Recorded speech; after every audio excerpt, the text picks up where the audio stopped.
Say what you want about NBA All-Star Weekend, I'll say this. The weekend always has NBA fans feeling some type of way.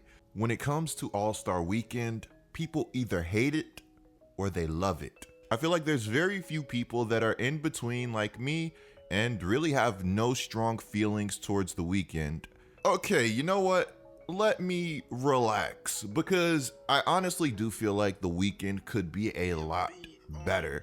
And even though I have no real strong feelings about the weekend, I think wanting the weekend to improve in itself is a pretty big deal. I know there's a lot of people that live by the saying, if it's not broke, don't fix it. To me, that saying is incredibly outdated because if you're not innovating and you're not progressing, then in my opinion, you're falling behind. When it comes to whatever you're doing, every day you should want to improve, even if it's just by a little bit. Imagine if when LeBron James came into the NBA, he said, what we're doing right now, what I'm doing right now, it's not broke, so I don't need to fix it. LeBron's 36 years old. He's still the best player in today's game, and he's having his best three-point shooting season to date. It's crazy that in certain areas of LeBron's game, he's still improving. The league looked a lot different when LeBron first came in, and right now, so does All-Star Weekend. February 2nd, Woj reported that the NBA and NBPA were progressing towards an agreement for an All-Star game on March 7th at State Farm Arena in Atlanta, a single night event that would encompass an Eastern versus Western Conference game and skills competitions. You guys heard me right, All-Star Weekend, but in one night. Since this whole mess that has been haunting the world has started, no major professional sports league has held an All-Star game, but the NBA wanted to be different, and naturally, players reacted. Now, before we go any further, be sure to subscribe and turn on notifications. You will not want to miss another Get Like Coop video, and that's facts. If you guys enjoy my content, the chances are you'll enjoy my streams. The link to my stream is going to be in the description below. In that same description, you'll find the link to my football channel. And now that the off season is finally here, I plan on giving you guys a ton of uploads on that channel. Also, be sure to follow me on Twitter, handle GLikeCoop. You guys will not want to miss another tweet. In the comments below, I want you guys to let me know what you feel like Adam Silver's best contributions to the NBA have been. Now that that's out of the way, we have to talk NBA All-Star Weekend. So LeBron got a hold of the news, and this is what he had to say regarding the weekend possibly happening. I have zero energy and zero excitement about an All-Star game this year. I don't even understand why we're having an All-Star game.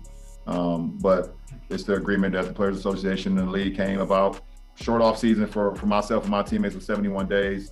And then coming to the season, we were told that we were not having an All-Star game. So we had a nice little break, 5 days from the 5th through the 10th, an opportunity for me to kind of recalibrate for the second half of the season, my teammates as well, some of the guys in the league. And then they throw an All-Star game on us like this and just breaks that all the way up. So pretty much a kind of a slap in the face. We're also still dealing with a pandemic. We're still dealing with everything that's been going on. And we're going to bring the whole league into one city that's open. Obviously you guys can see I'm not very happy about it, but it's out of my hands. And, I'll be there if I'm selected. But I'll be there physically, but not mentally. For me, I think the NBA's major concern should just be finishing this season. Things have already been incredibly bumpy along the way. We've seen teams already having to use lineups that consist of 7 or 8 players. We've seen the NBA ban jersey swapping due to the new protocols to try to make sure everything is running smoothly.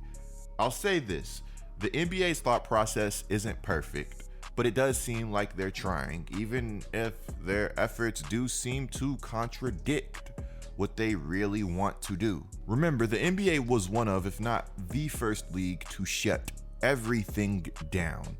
It was a major wake-up call for the entire world. Once the NBA shut down, I remember people around me being like, oh, this is kind of serious. And it's like, yeah, it's been serious.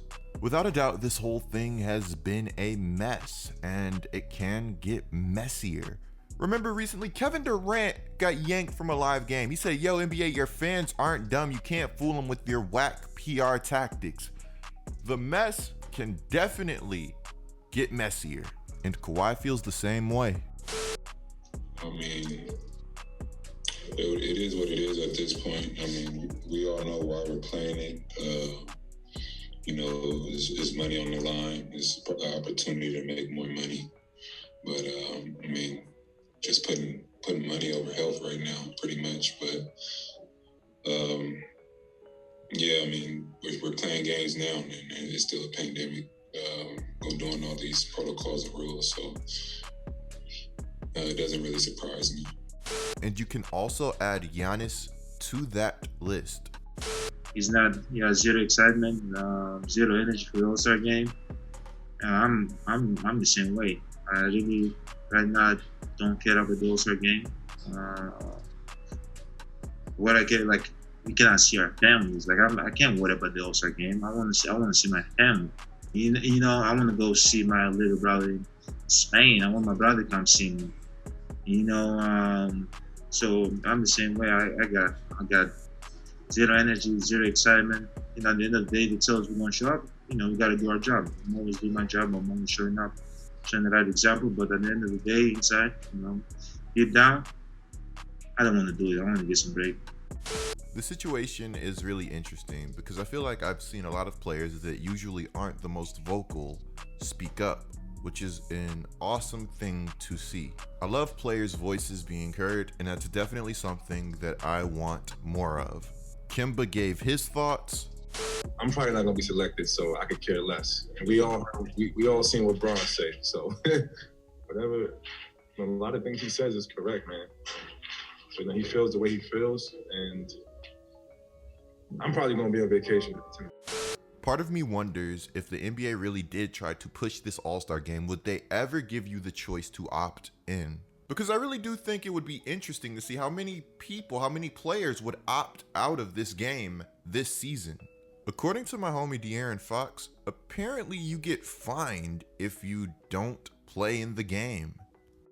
I mean, if I'm gonna be brutally honest, I think it's stupid. You know, if we have to wear masks and do all of this for a regular game, then what's the point of bringing the All-Star game back? But obviously, you know, money makes the world go round, so it is what it is. But I mean, I'm not really worried about it. If I'm voted, so be it. If I'm not, you know, you get fined if you're supposed to be in it and you're not hurt and you decide not to play. That's a hefty fine. So yeah, I would play in it.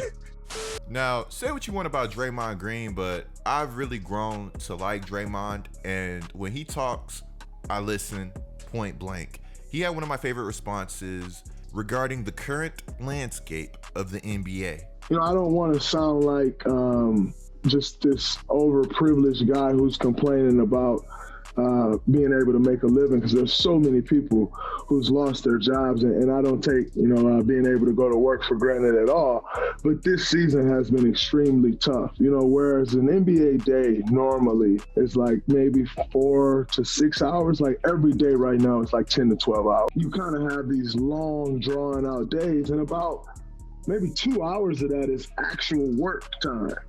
I think Draymond made really good points. I think the NBA is a demanding league, and I think some people really sleep on how demanding of a league that it really is. You have to remember, these are really tough times for everybody. It's kind of interesting. You know what I mean? It's a lot of stuff that we got to deal with ups and downs and not knowing when we can play. Of testing positive, we're also getting contact tracing. So I think it's kind of a force. I mean, but, you know, we all understand it's a business and what they're doing it for and what they're trying to get out of it. I really don't care for it. If I make the game, I'm happy with it. If I don't, okay. My job is to try to lead this team and try to get us in the playoffs. But I think it's going to be a little fortunate. You know what I mean, to try to get there the day before, then play the next day and get out. I mean, that's not really an all-star weekend. You know what I mean, we used to having a whole weekend of festivities and having fans. But I understand what the NBA is doing, and I respect everything that Chris Paul does as our president and whatever decision he comes up with, and what Adam Silver does, because I feel like those two are great guys and great leaders for our league and what they have. But also getting us into the bubble last year and conducting that the right way for letting us play. And then also getting us the opportunity to play this year. So I don't really agree with it, but I respect those two guys' decision. I feel like whatever they come up with, they have the best interest at heart for the NBA and also us as the players. John Wall feels like the NBA really wants to do good, but that doesn't mean he agrees with the decision. Let me know how you guys feel about all of these responses down in the comments below. I'm Get Like Coop, bringing you guys the scoop until our next upload.